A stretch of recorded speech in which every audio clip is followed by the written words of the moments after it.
নমস্কার। ভোট কর্মী ও polling officer সবাইকেই বলছি, নিজের ভালো পাগলও বোঝে।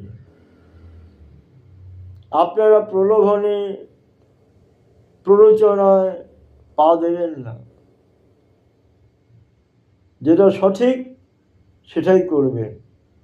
নিরপেক্ষতা বজায় রাখুন। ভোটারদেরকে তাদের স্বাধীনভাবে ভোট দিতে দিন।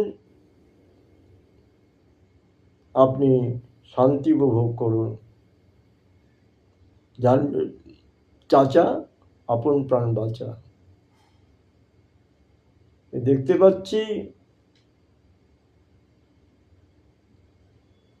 ভোটার লিস্টে বা ভোটে কারচুপি করা যায় কীভাবে সে ট্রেনিং হচ্ছে, এদিকে ওদিকে সেদিকে শুনছি। তো যদি ট্রেনিং দেয় তো দিক না, অসুবিধা কী আছে, নিয়ে নেবেন ট্রেনিং।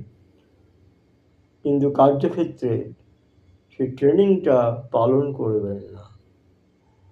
যথাযথ সঠিক পন্থা গ্রহণ করে চলবেন। নমস্কার।